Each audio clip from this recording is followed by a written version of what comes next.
His reasons, and what befell him in the free city, we shall reveal in due time, but for the nonce let us turn our gaze back on King's Landing. Hope and good feeling reigned over the Red Keep as the new year dawned. Though younger than her predecessor, Queen Daenerys was a happier child, and her sunny nature did much to lighten the king's gloom, for a while, at the least. Aegon III was seen about the court more often than had been his wont, and even left the castle on 3 occasions to show his bride such sights as the city offered, though he refused to take her to the dragon pit, where Lady Rhaena's young dragon, Morning, made her lair.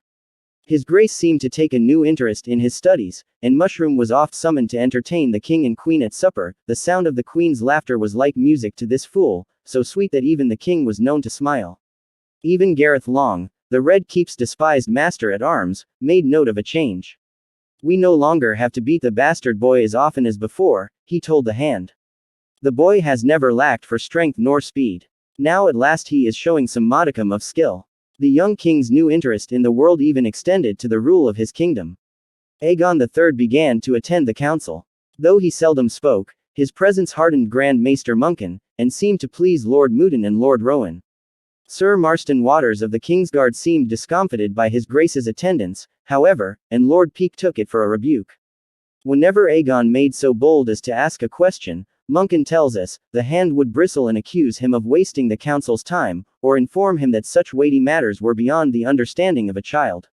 Unsurprisingly, before very long his grace began to absent himself from the meetings. As before, Onwin Peake was a most unhappy man by 134 AC. The Maiden's Day ball had been a humiliation, and he took the king's rejection of his daughter, Myriel, in favor of Daenerys as a personal affront. Never fond of Lady Baela, he now had reason to mislike her sister Rhaena as well. Both of them, he was convinced, were working against him, most like at the behest of Baela's husband, the insolent and rebellious Oakenfist. The twins had deliberately and with malice aforethought wrecked his own plans to secure the succession, he told his own loyalists, and by seeing to it that the king took to wife a 6-year-old they had ensured that the child Baela carried would be next in line to the Iron Throne. If the child is a boy, his grace will never live long enough to sire an heir of his own body, Peake said to Marston Waters once, in Mushroom's presence. Shortly thereafter, Baela Valerion was brought to childbed and delivered of a healthy baby girl. She named the child Laena after her mother. Yet even this did not long mollify the king's hand, for less than a fortnight later, the leading elements of the Valerion fleet returned to King's Landing bearing a cryptic message. Oakenfist had sent them on ahead whilst he set sail for Lee to secure a treasure beyond price. These words inflamed Lord Peake's suspicions. What was this treasure? How did Lord Valerion mean to secure it? With a sword? Was he about to start a war with Lee, as he had with Braavos? The Hand had sent the rash young admiral around the whole of Westeros to rid the court of him, yet here he was about to descend on them once more, dripping with undeserved acclaim, and mayhaps vast wealth as well. Gold was ever a sore point for Onwin Peake, whose own house was land poor, rich in stone and soil and pride, yet chronically short of coin. The small folk saw Oakenfist as a hero, his lordship knew, the man who had humbled the proud sea lord of Braavos and the Red Kraken of Pike, whilst he himself was resented and reviled. Even within the Red Keep, there were many who hoped that the regents might remove Lord Peake as King's Hand, and replace him with Alyn Valerion. The excitement occasioned by Oakenfist's return was palpable, however, so all the Hand could do was seethe. When Lady Baela's sails were first seen across the waters of Blackwater Bay, with the rest of the Valerion fleet appearing from the morning mists behind her, every bell in King's Landing commenced to toll. Thousands crowded onto the city walls to cheer the hero, just as they had at Lannisport half a year before, whilst thousands more rushed out the river gate to line the shores. But when the king expressed the wish to go to the docks, to thank my good brother for his service, the Hand forbade it, insisting it would not be fitting for his grace to go to Lord Valerion, that the admiral must come to the Red Keep to abase himself before the Iron Throne. In this, as in the matter of Aegon's betrothal to Myriel Peake, Lord Onwin found himself overruled by the other regents. Over his strenuous objections, King Aegon and Queen Daenerys descended from the castle in their litter, accompanied by Lady Baela and her newborn daughter, her sister Lady Rhaena with her lord husband, Corwin Corbray, Grand Maester Munkin, Septon Bernard, the regents Manfred Mouton and Thaddeus Rowan, the knights of the Kingsguard, and many other notables eager to meet Lady Baela at the docks. The morning was bright and cold, the chronicles tell us. There, before the eyes of tens of thousands, Lord Alyn Oakenfist beheld his daughter, Lena, for the first time. After kissing his lady wife, he took the child from her and held her high for all the crowd to see, as the cheers fell like thunder. Only then did he return the girl to her mother's arms and bend his knee before the king and queen. Queen Daenerys, blushing prettily and stammering just a little, hung about his neck a heavy golden chain studded with sapphires, be blue as the sea where my lord has won his victories. Then King Aegon III bade the admiral rise with the words, "We are glad to have you safe home, my brother." Mushroom says that Oakenfist was laughing as he climbed back to his feet. "Sire," he replied, "you have honored me with your sister's hand, and I am proud to be your brother by marriage. Yet I can never be your brother by blood. But there is one who is." Then with a flamboyant gesture, Lord Alyn summoned forth the treasure he had brought from Lee. Down from the Lady Baela emerged a pale young woman of surpassing beauty, arm in arm with a richly clad boy near the king's own age, his features hidden beneath the cowl of his embroidered cloak. Lord Onwin Peake could no longer contain himself. "Who is this?" he demanded, pushing forward. "Who are you?" The boy threw back his cowl. As the sunlight glittered on the silver gold hair beneath, King Aegon III began to weep, throwing himself upon this boy in a fierce embrace. Oakenfist's treasure was Viserys Targaryen, the king's lost brother, the youngest son of Queen Rhaenyra and Prince Daemon, presumed dead since the Battle of the Gullet, and missing for nigh unto 5 years. In 129 AC, it will be recalled that Queen Rhaenyra had sent her 2 youngest sons to Pentos to keep them from harm's way, only to have the ship taking them across the narrow sea sail into the teeth of a war fleet from the Triarchy. Whilst Prince Aegon had escaped on his dragon, Stormcloud, Prince Viserys had been taken. The Battle of the Gullet soon followed, and when no word was heard of the young prince afterward, he was presumed dead. No one could even say for a certainty which ship he had been on. But though many thousands died in the Gullet, Viserys Targaryen was not one of them. The ship carrying the young princeling had survived the battle and limped back home to Lee, where Viserys found himself a captive of the Grand Admiral of the Triarchy, Sheriko Lohar. Defeat had left Sheriko in disgrace, however, and the Lyseni soon found himself besieged by enemies old and new, eager to bring him down. Desperate for coin and allies, he sold the boy to a certain magister of that city named Bambaro Bazan, in return for Viserys's weight in gold and a promise of support. The subsequent murder of the disgraced admiral brought the tensions and rivalries amongst the 3 daughters to the surface, and long-simmering resentments flared into violence with a series of murders that soon led to open war.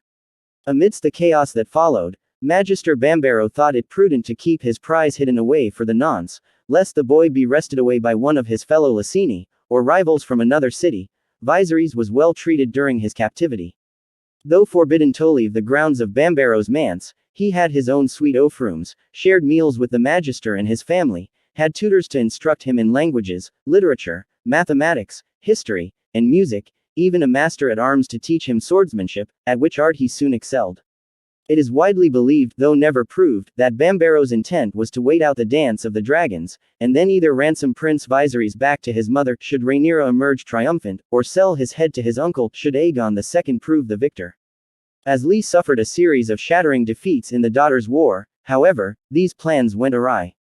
Bambaro Bazan died in the disputed lands in 132 AC when the sellsword company he was leading against Tirosh turned against him over a matter of back pay.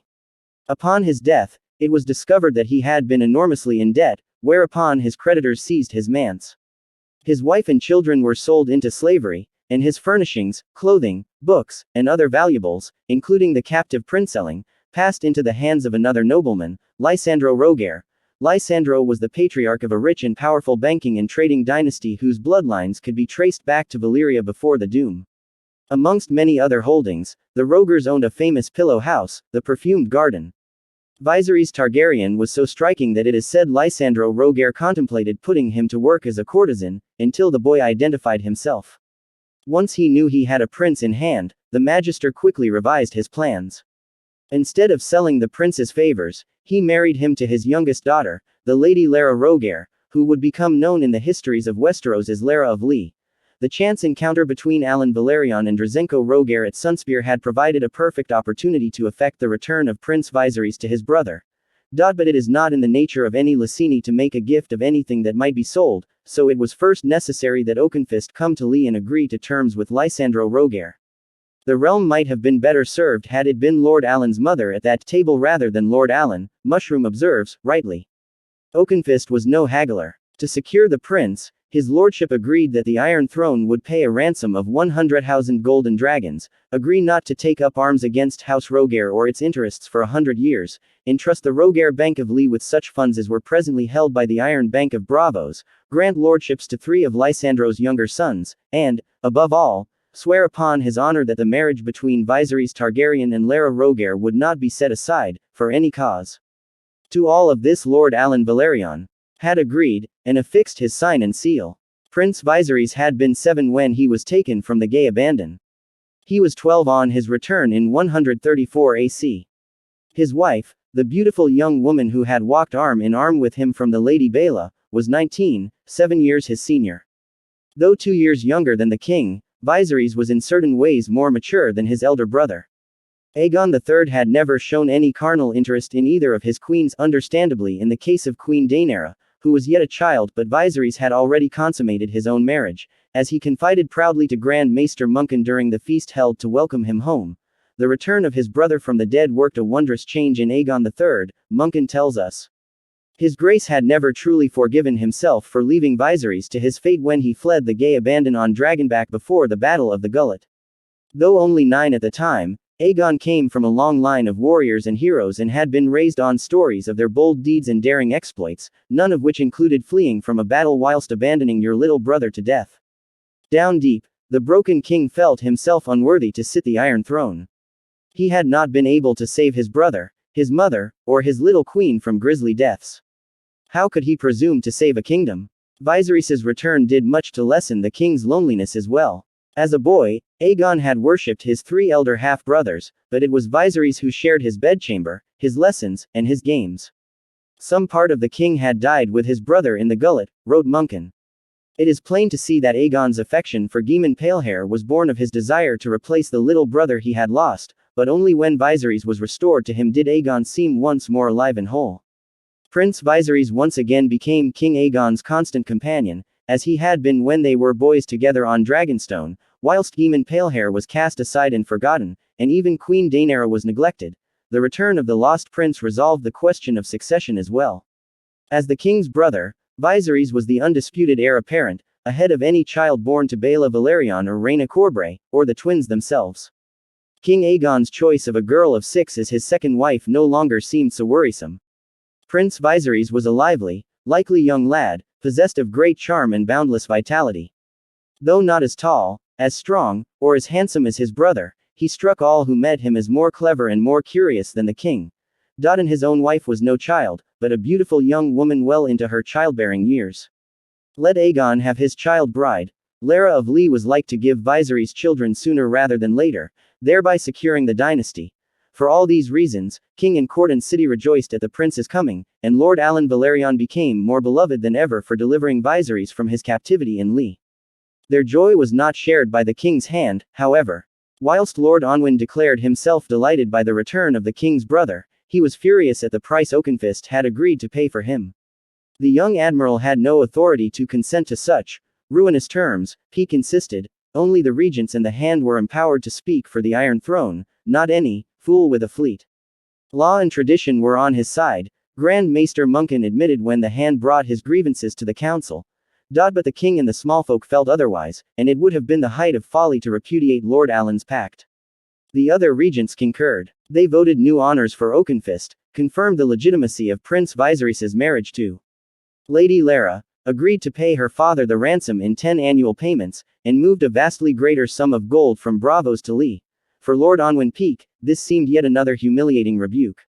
Coming so close on the heels of the Maiden's Day cattle show and the king's repudiation of his daughter, Myriel, in favor of the child Daenerys, it was more than his pride could endure. Mayhaps his lordship thought he could bend his fellow regents to his will by threatening to resign as king's hand.